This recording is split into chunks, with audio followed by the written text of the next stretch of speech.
tudo bem? Criando o seu futuro. Se você não criar o seu futuro, alguém vai criá-lo para você, talvez de uma forma que você não goste. Então é melhor você criar o seu. Existe um provérbio chinês que diz o seguinte: é muito difícil prever, principalmente o futuro. O único jeito que eu conheço de prever o futuro é inventá-lo. E como é que você inventa o futuro? Você inventa o futuro aprendendo a trabalhar com a tecnologia de linha de tempo. Você tem, na sua estrutura neurofisiológica, um jeito de você saber que ontem foi ontem, hoje é hoje e amanhã ainda não chegou. Se eu lhe perguntar, você escovou os dentes ontem? Você diz, escovei. Você escovou os dentes hoje? Você diz, escovei. Você escovou os dentes amanhã? Você diz, não. Amanhã ainda não chegou. Aí eu lhe pergunto, como é que você sabe que ontem era ontem, hoje é hoje e amanhã ainda não chegou? Você vai dizer, eu sei porque sei. Pois bem, existe um modo dentro do seu cérebro de você saber que ontem foi ontem, hoje é hoje e amanhã ainda não chegou. No momento que você aprende como que o seu cérebro codifica tempo, você pode fazer o passado virar futuro e o futuro virar passado. E com isso você pode criar memórias do futuro do mesmo modo que você tem memórias do passado. E quando você cria memórias, fica mais fácil de se manifestar. Então nós somos animais linguísticos, eu já falei isso em vídeos anteriores. Através da linguagem nós somos capazes de transcender. Transcender significa começar de novo. Não interessa a sua infância, não interessa o que aconteceu com você, você pode transcender, começar de novo. Para você transcender, para você começar de novo, você precisa trabalhar num tripé. O primeiro é escolha, segundo é mobilidade e terceiro é mudança. Primeiro você tem que saber escolher. Você diz, não, eu sei escolher. Provavelmente você não sabe. Sabe por quê? Você escolhe aquilo que é possível. Você não escolhe aquilo que você realmente quer. Você imagina uma criança, escolhe um presente de aniversário e pede para o pai e para a mãe, chega no dia do aniversário, ela ganha outro. Essa criança decide o seguinte: eu nunca mais vou escolher o que eu quero.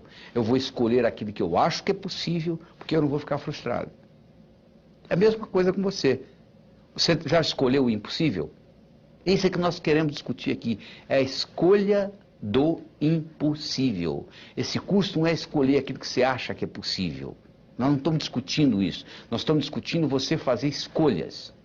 Existem escolhas que são fundamentais. Por exemplo, eu escolho ser a força criadora na minha vida. Isso é uma escolha fundamental. Porque as pessoas, de um modo geral, tudo que acontece de bom com elas, elas dizem, é meu crédito. Acontece de ruim, não tem nada a ver com isso. Não tem também. Porque se você tem o crédito pelas coisas boas, você também tem que ter o crédito pelas coisas ruins. Você, quando faz uma escolha, que nós chamamos de escolha primária, você faz também uma série de escolhas secundárias. Se eu escolher tonificar os meus músculos como escolha primária, eu estou simultaneamente escolhendo levantar mais cedo, ir para a sala de musculação, fazer ginástica, tomar banho, etc. Então, no momento que você faz uma escolha, você nunca faz uma escolha só, você faz uma série de escolhas. E se as escolhas, você tem direito de fazer a escolha, agora você não tem direito de escolher as consequências. Porque às vezes você faz a escolha e a consequência vem do modo que você não gosta. O seu livre-arbítrio está em fazer a escolha e não escolher as consequências. Muitas vezes você faz uma escolha que você acha que é certa e no fim você vai ter consequências drásticas. Mas feita a escolha é a primeira coisa. Depois de feita a escolha, você tem que gerar alguma coisa, ou seja, uma mobilidade. Você tem que ter uma ação, porque tem que acontecer alguma coisa entre a sua escolha e se manifestar. Esta manifestação, então, gera mudança. Você diz, mas e se eu escolher uma coisa que eu escolho ser sadio e eu tenho câncer, como é que fica? Bom, se você escolher ser sadio, não é da boca para fora só não. Essa escolha tem que estar impregnada no seu cérebro. Você muda a sua ecologia. Se eu for lá na floresta amazônica e cortar as árvores, eu não preciso convidar animais de florestas para se mudar de lá. Eles vão sair de lá, não é verdade? Eu não preciso convidar animais de deserto para mudar para lá. Eles vão mudar para lá espontaneamente. Por quê? Eu mudei a ecologia da floresta. Passou a ser deserto. Se um indivíduo diz, eu escolho ser sadio fisicamente, mentalmente, emocionalmente, espiritualmente, há uma mudança na ecologia. Então, um câncer não fica no organismo sadio, ele vai embora.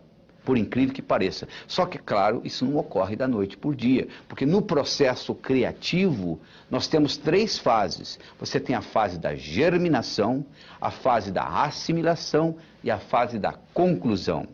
A fase da germinação, eu tenho uma ideia, eu tive uma ideia. Você já notou quando você tem uma ideia nova, tem muita energia? O universo sabe que quando você tem uma ideia, para você decolar um avião, você precisa de uma energia enorme. Você já imaginou se o avião gastasse a mesma quantidade de combustível que ele gasta para levantar voo? Cada 30 minutos tinha que parar para abastecer. Então, na germinação existe uma grande energia despendida. Aí entra num processo de assimilação, é um processo lento. Se você planta uma semente, não adianta você ir lá no dia seguinte ver se nasceu a plantinha, não nasceu ainda. Mas se você pegar aquela semente e levar a um microscópio, você vai ver que dentro da semente estão ocorrendo muitas reações bioquímicas que não está visível a olho nu. Se você quer andar de bicicleta, você anda, monta a primeira vez, cai, monta a segunda, cai, monta a terceira, cai, monta a oitava, cai, monta a nona, anda. Você não pode pular da primeira para a nona. Mas quando você estava andando a sexta, a sétima, a oitava, a sensação que você tinha é que você não estava aprendendo, não é verdade? E de repente você andou. Isso chama-se assimilação. Aquilo, o organismo vai incorporando aquilo. E tem gente que germina uma ideia, quando entra na fase da assimilação, diz, sim, eu tive a ideia errada, eu vou abrir outro negócio. Ele abre outro negócio antes de começar a dar lucro, ele vai mudando para outro, para outro, para outro.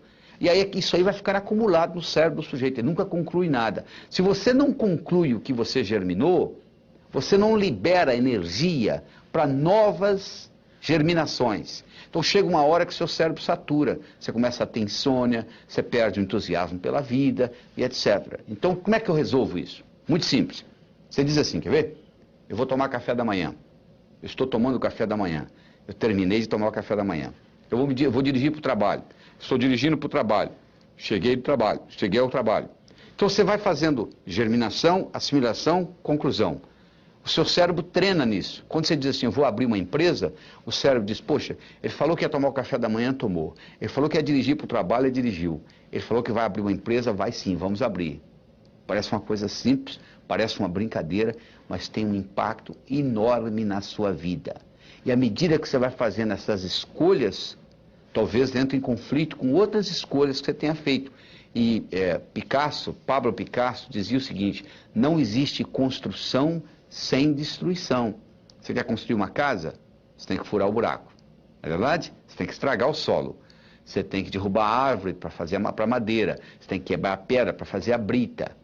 Então, do mesmo modo, se você está querendo construir novas coisas na sua vida, criando seu futuro, provavelmente você vai ter que destruir algumas das coisas concluídas. Às vezes você tem que sair de um relacionamento que não esteja funcionando, e etc, etc. Então não é só fazer, não é só construir, você tem que destruir também.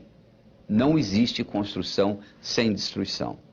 E um modo de você fazer isto é uma técnica que você vai fazer viajando para o futuro. Você vai pegar e escrever uma carta para o seu melhor amigo ou amiga, datada de agora 6 meses, do dia que você está assistindo isso aqui, você coloca 6 meses para frente, e a pessoa pode ser até falecida, já não faz diferença, e você vai escrever uma carta contando para essa pessoa o que aconteceu de bom com você nos últimos 6 meses. E você escreve com o verbo no passado, como se já tivesse acontecido, só que é para frente. E você guarda essa carta e você lê essa carta 2 vezes por mês. E você vai ver que você estará criando o seu futuro. Você acabou de fazer, quando você escreve essa carta, você acabou de fazer as suas escolhas. Mas cuidado com aquilo que você escrever, porque aquilo que você colocar lá, provavelmente vai acontecer. E nada é de graça no universo. Tudo tem um preço. Até lá.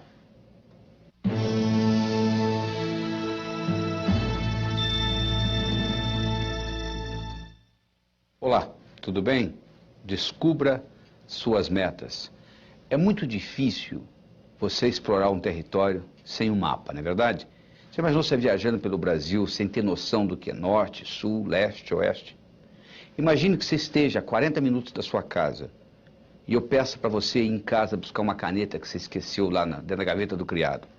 E eu lhe pergunto, quanto tempo você vai levar para ir lá na sua casa, voltar aqui, etc. Você diz, tem 40, 80, 1h20 mais ou menos eu faço isso. Eu falo, tá bom. Então ao invés de você ir, peça essa pessoa para ir. E essa pessoa nunca foi na sua casa, não sabe onde você mora. Mas você dá um endereço direitinho, anota e entrega para a pessoa.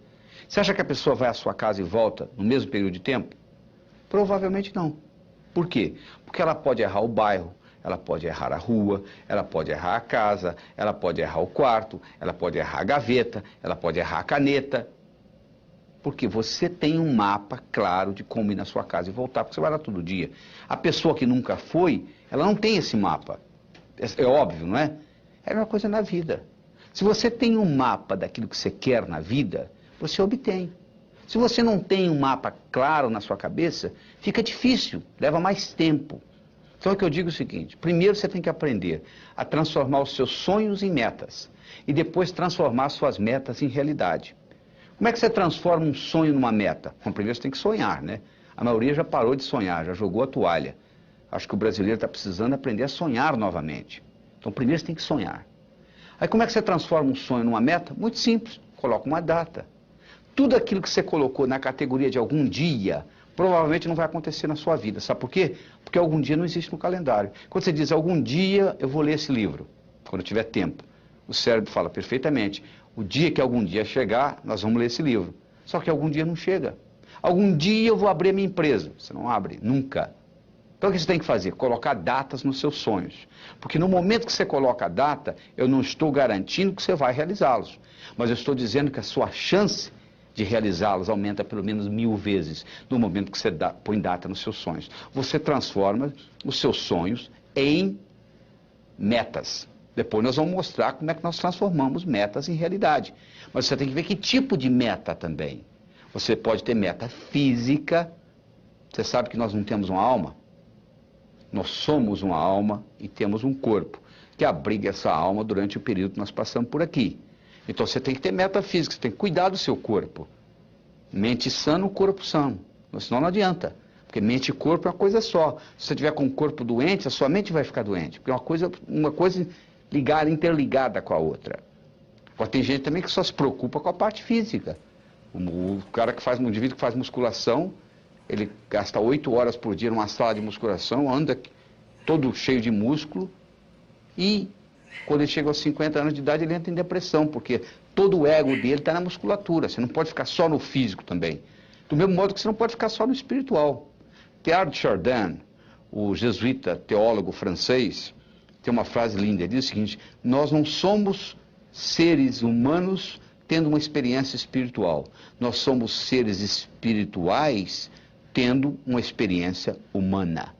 Significa viver num corpo, significa pagar as contas do fim do mês. Você não pode, nesse nível aqui, viver só uma vida espiritual. Você pode ter a sua parte espiritual, claro que você tem. Mas você não pode só viver a espiritualidade. Se você quiser viver só a espiritualidade, não é nesse plano. Talvez depois da sua morte, depois da sua transcendência, depois da sua mudança de endereço cósmico, você vai fazer isso 24 horas por dia. Tem gente que só tem meta social. Qual é a próxima festa? Qual é a próxima festa? Qual é a próxima festa? Tem gente que só tem meta financeira. Infarto aos 40, não sabe por quê. Tem gente que só tem meta profissional, só quer ser promovido. Se identifica totalmente com a profissão, mais nada. Se for mandado embora, suicida. Tem gente que só tem meta familiar. Existe uma síndrome nos Estados Unidos chamada síndrome do empty nest. A síndrome do ninho vazio. É a dona de casa, a mãe de família que se dedica totalmente aos filhos. Os filhos crescem e vão embora, como nós fomos, aí elas entram em profunda depressão. Os seus filhos são muito importantes. Tão importantes quanto você. Nem mais, nem menos. Você não pode colocar todos os seus ovos numa mesma cesta. Porque alguém vem, carrega a cesta, você fica sem ovos. Você tem que ter metas mentais. Mas não adianta você ter só meta mental. Não adianta você ler a enciclopédia britânica de capa a capa e não poder nem balançar a cabeça para o conhecimento não sair do lugar e você não implementar. O que adianta o conhecimento sem implementação? É inútil. Além de você ter todas essas metas, você tem que ter uma coisa mais importante do que metas, que costura tudo isto, que chama-se finalidade de vida. Por que você está aqui? Tem gente que está aqui como tubo. Come, bebe e vai ao banheiro. Come, bebe e vai ao banheiro. Come, bebe e vai ao banheiro. Tubos humanos. Você veio aqui para uma função mais nobre do que essa. Então você tem que estar sempre questionando. E a melhor hora de você questionar isso é antes de dormir. Tudo que acontece com você nos 20 minutos antes de você ir deitar, com o seu cérebro, rumina a noite inteira. Se você assiste muita violência e vai dormir, durante a noite toda a violência rumina no seu cérebro. Se você briga com seu esposo ou sua esposa e vai dormir, você passa a noite brigado. Se você brigar, procure fazer as pazes antes de dormir, porque do contrário você vai brigar a noite inteira e vai deteriorar, vai atrapalhar o relacionamento. Então, se você fizer uma pergunta para você mesmo, durante 7 dias seguidos, qual é a minha finalidade de vida, e for dormir, durante o sono, o cérebro vai ficar ruminando essa pergunta. E talvez quando você estiver tomando café da manhã ou dirigindo para o trabalho, virá a resposta. No momento que você descobre a sua finalidade de vida e você alinha as suas metas com a sua finalidade de vida, o universo passa a conspirar a seu favor. Você não tem mais problema financeiro, você aumenta a sua energia, a sua vitalidade. Segunda-feira fica o dia mais gostoso que você está começando suas atividades. Então procure descobrir qual é a sua finalidade de vida. E você então aí vive a sua vida com essas prioridades. Porque você pode dividir tudo que você tem para fazer em 2 categorias. Urgente e importante. Você pode fazer uma coisa que seja urgente e importante, urgente e não importante. Importante e urgente, importante, não urgente. O ideal é você estar trabalhando em coisas importantes e não urgentes, porque aí você pode trabalhar com calma. Pensar que você está correndo uma maratona e não uma corrida de 100 metros. E obter o que você quer na vida. Você está dizendo, mas se eu for obter o que eu quero, e o outro, como é que fica? Ele não vai obter o que quer? Vai sim. O universo é um lugar abundante, feito para todo mundo ganhar. Aquela teoria que o Malthus tinha, Thomas Malthus, o economista escocês, de que um dia a Terra não ia produzir a quantidade de alimento necessária para a população que continua crescendo, Malthus não levou em consideração a tecnologia. Desde 1965, não sei se você sabe disso, tem mais alimento do que gente para comer no mundo. Nós temos um surplus, nós temos um excesso de 20% de alimentação no mundo. As pessoas estão passando fome não é por causa de falta de alimento. Tem nada a ver com falta de alimento. Se você quiser acabar com a fome do mundo, aumentando o alimento, você está procurando a sua carteira onde você não perdeu. O que acontece é um problema de distribuição, é diferente. Mas o universo é para todos.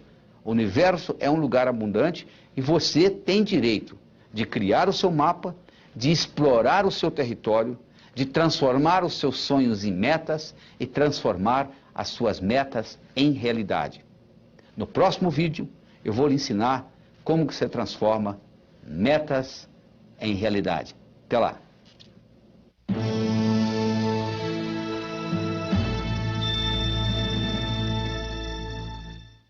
Oi, tudo bem? Preparando o caminho. Imagina uma vaca subindo um morro.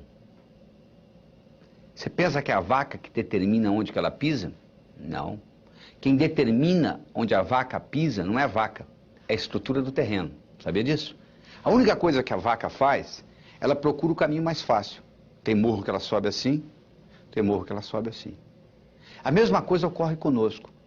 O nosso comportamento vai depender da nossa estrutura psicológica. Força de vontade não adianta nada. Você pega uma bola de futebol, coloca no fundo de uma piscina e segura lá por quanto tempo? A estrutura da bola foi feita para flutuar. Então na hora que você soltar, ela vai para a superfície. Do mesmo modo que a estrutura de uma pedra foi para ficar no fundo. Você não consegue segurá-la na superfície. Você vai cansar, ela vai afundar. Então o mais importante de tudo é você determinar a sua estrutura psicológica. É você mudar essa estrutura psicológica. Isso é que chama preparando o caminho. Ou seja, você está preparando a sua estrutura psicológica. Preparando como? Fazendo aquelas escolhas que nós já discutimos. Eu escolho ser sadio. É muito diferente de você não ser doente, sabia disso? A maioria não é doente. Você vai no médico, você não tem diagnóstico de doença nenhuma. Não significa que você seja sadio. Ser sadio significa ter energia para implementar tudo que você tem na cabeça. E poucas pessoas são sadias. A maioria não é doente. É muito diferente ser sadio e não ser doente. Eu escolho ser a força criadora na minha vida. Eu escolho ser sincero para comigo mesmo. Significa que quando eu digo sim é sim, quando eu digo não é não. Todas as vezes que você diz sim e gostaria de dizer não, um pedacinho de você morre. Isso, quando você faz essa estrutura, você está se estruturando para longo prazo, para fazer um processo de longa duração. Aí sim se mantém. Porque se você fizer só com a força de vontade, é aquilo que ocorre no 31 de dezembro. Uma semana depois, não tem mais nada. Agora, se você mexe na sua estrutura psicológica e implementa isso, isso fica uma coisa constante. E um modo de você fazê-lo é você ter os seus sonhos, você ter as suas metas e você manter os seus olhos nas metas. Sabe qual a diferença entre etapa e obstáculo? Se você está no ponto A e quer ir para o ponto B, existe um espaço para percorrer entre o ponto A e o ponto B. Então, se você tirar os olhos da sua meta, o que você encontra entre o ponto A e o ponto B, você vai chamar de obstáculo. Se você mantiver os olhos na sua meta, o que você encontra entre ponto A e ponto B, você vai chamar de etapa. A diferença entre etapa e obstáculo é onde você está com os olhos. Então, manter os seus olhos a longo prazo é muito importante. Porque se você só tem metas curtas, o seu chefe briga com você amanhã de manhã e estragou seu dia. Agora, se você está interessado daqui 5 anos, daqui 10 anos, daqui 20 anos, o seu chefe brigar com você amanhã de manhã não vai fazer diferença nenhuma, porque você está preocupado lá na frente. É muito importante você ter essa visão a longo prazo e manter o seu olho na meta, porque com isso o que era obstáculo vira etapa. Mas ao mesmo tempo, você tem que saber dividir as suas metas. Porque se eu te der um salame para você comer, sem cortá-lo, você provavelmente não vai gostar, mesmo que você goste de salame. Mas se você for cortando fatia por fatia, e conversando e tomando uma cerveja, um refrigerante, você acaba comendo metade do salame sem sentir, não é verdade? O mesmo ocorre. Tem gente que diz assim, poxa, eu vou escrever um livro, é demais. Escreva um capítulo. Ah, demais. Escreva um parágrafo, escreva uma frase. Aí uma frase, outra frase, vamos fazer o parágrafo, vai fazer a página, vai fazer o capítulo, vai fazer o livro. Procure dividir as suas metas. Você quer ser milionário em 5 anos? Onde é que você vai estar daqui a 4? E daqui a 3? E daqui a 2? E daqui a 1? E daqui a 6 meses? E daqui a 30 dias? E daqui a uma semana? O que você vai fazer amanhã de manhã para ser milionário daqui a 5 anos? Não é só esperar o tempo passar, não. O bonito é que quando você divide isto, o que você tem que fazer amanhã de manhã, diferente do que você teria que fazer se não tivesse essa meta, não vai ser quase nada. Porque a meta vai sendo diluída. Então, um dos grandes segredos que existe em pessoas atingirem as metas é você ser capaz de quebrar a sua meta em pequenos espaços, em pequenas fatias. E você vai executando uma após outra e o cérebro vai sendo treinado com isto e sucesso atrai sucesso. Você sabe que semelhante atrai semelhante. Se você abrir a torneira da cozinha, da sua pia, na cozinha sai água, para onde que vai a água?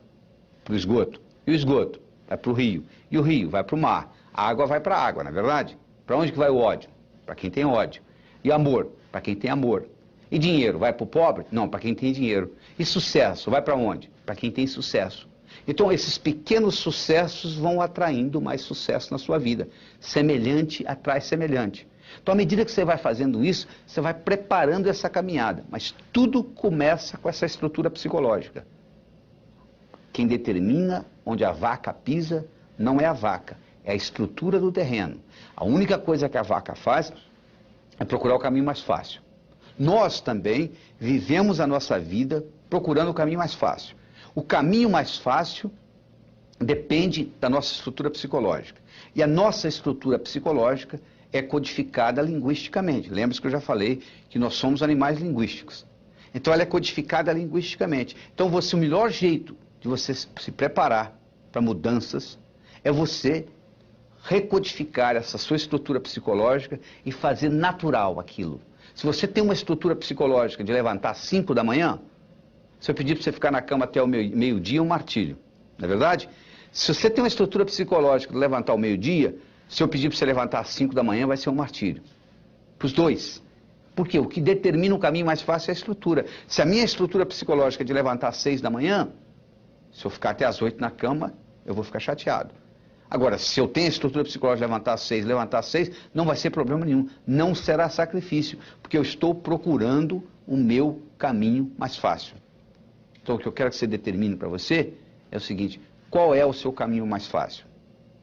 Quero que você determine para você quais são as suas metas a longo prazo, em termos de saúde, em termos de finanças, em termos de amizade, em termos de família. Daqui 5, daqui 10, daqui 15, daqui 20 anos. Porque você tem que saber quais são essas metas, você manter o olho lá para os seus obstáculos deixarem de serem obstáculos e se tornarem etapas. E lembre-se de dividir para somar. Ou seja, você quebra as suas metas em pequenos pedacinhos e com isso fica mais fácil a digestão. Com isso fica mais fácil você atingir uma por uma dessas metas. E no próximo segmento nós vamos discutir como que nós transformamos essas metas em realidade. Até lá!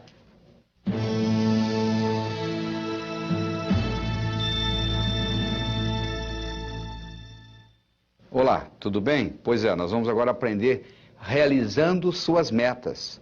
Primeiro você transforma os seus sonhos em metas. Depois você transforma suas metas em realidade. Como é que você faz isso? Muito simples. Primeiro, tem que ser sua. Por que você está estudando medicina? Ah, porque o papai gosta. Então manda seu pai fazer o vestibular. Ninguém tem direito de escolher profissão para os outros. Você tem que ter a meta sua, só pelo prazer de ter, para ela se manifestar no universo. É só isto, mais nada. O dinheiro vem como consequência. Então, primeiro tem que ser sua. Se está fazendo o que você gosta, se não tiver, você muda. Segundo, a sua meta tem que ser grande. Você tem que mirar na lua, porque se você errar, você ainda vai estar entre as estrelas. Em 1976, quando eu me mudei para os Estados Unidos, eu falei para um amigo meu, em 3 anos eu vou ensinar cardiologia para os americanos. Ele riu de mim. Sabe quanto tempo levou? Em 8 meses, eu dei a minha primeira apresentação em Washington, D.C., para 400 cardiologistas. Quando eu contei para o meu amigo e ele riu, eu sabia que o tamanho estava bom. Tenha metas grandes que você vale a pena você brigar por elas, porque meta pequena não lhe estimula. Se você mirar na lua e errar, você vai estar entre as estrelas. Tem que ser grande. Terceiro, ela tem que ser positiva. Não é o que você não quer, é o que você quer. O que você quer na vida? Eu não quero doença, eu não quero pobreza. Eu não estou perguntando o que você não quer. Quero saber o que você quer. Se você se concentra no que você não quer, ao invés de se concentrar no que você quer, é como se você estivesse dirigindo um carro olhando pelo retrovisor. Você sabe de onde você está vindo, mas você não sabe para onde você está indo. Você tem que concentrar naquilo que você quer. Colocar energia. Eu não quero ser igual ao meu pai. Ser igualzinho ao seu pai. Todo mundo sabe disso, menos você. Por quê? Quando você diz eu não quero ser gordo, você pensa em gordura. Quando você diz eu não quero ser pobre, você pensa em pobreza. Você sabe que tudo é criado 2 vezes. Primeiro você cria aqui, depois você se manifesta. Manifesta no seu universo físico. Você tem que ter objetividade, ela tem que ser objetiva. Ela tem que ser datada. Tem que ter uma data. Quando que você quer isso? Ela tem que ser específica. O cérebro trabalha ciberneticamente. Cibernética trabalha com especificidade. Você imagina um termostato no ar-condicionado de uma sala e você pergunta para mim que temperatura que eu coloco aqui. Eu falo mais ou menos. Você vai colocar o quê? Agora, se eu falar 21 graus Celsius, você vai lá e coloca. O que você quer? Eu quero dinheiro. Dinheiro você já tem no bolso. Ah, eu quero mais. Vou te dar mais $1, tá bom? Não adianta, não é só. Você tem que ser específico. Você quer quanto? Eu quero $50 mil na minha conta até o final do ano que vem. Eu não estou garantindo que você vai obtê-lo, mas eu posso lhe dizer que a chance de você obter aumentou violentamente. E todas as vezes que você quiser chegar a algum lugar, você tem que saber de onde você está saindo. Uma vez eu estava dando um curso nos Estados Unidos, o sujeito falou assim, eu quero $50 mil na minha conta até o final do ano. Eu falei, quanto você tem? Ele falou, não sei. 2 semanas depois ele me liga, você não vai acreditar. Eu somei o que eu tinha no banco, eu tenho $55 mil. Ou seja, ele estava pedindo o que ele já tinha. Aliás, ele não é o único na jogada. Tem gente que diz assim, Deus, meu Deus, eu quero talento. O que você acha que é talento, meu amigo? Você acha que o pianista, ele sentou no piano e tocou? Ele praticou anos e anos e anos e anos para chegar lá. É verdade? Você acha que essa eloquência que eu tenho aqui conversando com você diretamente, isso apareceu da noite para o dia? Eu dou aula desde os 12 anos de idade. Então, essa história de talento tem muito a ver com a prática. Quanto mais você pratica, mais sortudo você fica. A sua meta tem que ser específica. Ela tem que ser datada. Você tem que saber de onde você está saindo. Qualquer lugar que você quiser. Você liga para mim e diz assim, como é que eu chego aí? Eu pergunto de onde você está. Onde você está? Ah, não sei. Então eu não posso lhe ajudar. Você precisa ir a qualquer lugar, você tem que saber de onde você está saindo. Quais são as suas qualidades. Põe uma meta que seja significativa. Ela tem que ter uma importância para você e para os outros. Não é uma coisa que só você vai se beneficiar. Se só você se beneficiar, ela não é ecológica. Às vezes ela não é ecológica nem para você. Ecológica, a meta sendo ecológica é importante. Eu não posso divulgar o meu trabalho pelo mundo todo e ao mesmo tempo passar 5 dias da semana com os meus filhos, com a minha família. Se eu quiser fazer a mesma coisa, simultaneamente, divulgar o meu trabalho e passar 5 dias com a minha família por semana, uma dessas duas não é ecológica, porque uma vai brigar com a outra. Porque eu estou querendo criar duas metas praticamente antagônicas. Eu não posso viajar pelo mundo todo, pelo Brasil todo, e ao mesmo tempo ficar 5 dias com a minha família por semana. Então você tem que ver que uma meta não pode ir contra a outra. A sua meta, ela tem que ser relembrada com frequência. Não é você chegar no dia 31 de dezembro e escrever o que você quer para o ano seguinte, você tem que estar constantemente olhando o que eu quero, às vezes muda. Às vezes você perde o interesse, às vezes uma meta que você tinha, você fala, não quero mais. Eu tinha vontade de ter essa meta, hoje eu não quero mais, porque às vezes você trabalha anos por uma meta que você queria, e você esqueceu que não quer mais, e quando termina, e aí? E agora? Ah, eu não quero isso mais. Você podia ter decidido isso muito tempo atrás, porque os seus valores mudam, os seus interesses mudam. Quando eu tinha 20 anos de idade, eu era capaz de viajar 10, 20, 30 horas para pular carnaval. Hoje eu quero distância de carnaval. Ou seja, os meus interesses mudaram, os seus também. Avalie aquilo que mudou e não fique batalhando naquilo que você realmente às vezes não quer mais. Você tem também de fazer aquela divisão. Todas essas metas com essas características e divididas, aí sim vai ter um impacto diferente na sua vida. E você tem que fazer a meta, não é o que você quer em 1 ano, 2, 5, 10, não. É o contrário. É o que você quer em 10 anos, o que você quer em 5, é de lá para cá, ou seja, do futuro para o presente. Onde que eu quero estar daqui 10 anos?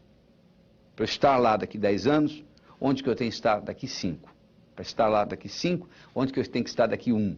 Para estar lá daqui 1, onde que eu tenho que estar e assim por diante. Aí você descobre o que você vai ter que fazer amanhã de manhã, mas olhando lá na frente, nos 10 anos. Parece uma coisa simples, mas faz uma diferença enorme. Você primeiro olhar lá nos 10 anos e trazer de lá para cá, do que daqui para lá. Então, com essas características que eu acabei de lhe apresentar, que eu acho que você deve escutar, assistir esse vídeo várias vezes seguidas, para saber as características da meta ser grande, ser sua, ser positiva, ser objetiva, ser datada, ser específica, ser significativa, ser ecológica, ser relembrada e ser comensurável. Uma coisa tem que ser medido. O que você quer? Eu quero mais felicidade. O que você quer? 20% mais feliz esse ano do que ano passado? Pode medir felicidade. Felicidade não é meta. Felicidade é estado de espírito. Fica feliz agora. O que está te segurando? Meta é uma coisa que você tem que estar num ponto e tem que chegar no outro. Existem etapas. Felicidade você não precisa de etapa. Você pode ficar feliz agora. Então meta é coisa comensurável. Você pode medir. Eu quero isso, eu quero aquilo, eu quero tanto no banco. E isso tudo tem que ser relembrado com frequência. No momento que você começa a trabalhar com tudo isto, e eu criei um mnemônico chamado Pode-se Crer, que ajuda você a relembrar todos esses tópicos que nós só acabamos de discutir. Quando você começa a trabalhar com isto, e na hora que você escreve a sua meta, você leva em consideração todos esses pontos, o que vai acontecer é que as suas metas vão se manifestar numa velocidade enorme. Você quer um carro? Tá bom. Que marca? Que cor? Como que é o painel? Como que é o estufamento? E etc. No momento que você começa com mais detalhes, no processo cibernético, isso se manifesta de uma forma diferente. Certo? Converso com você no próximo vídeo. Até lá.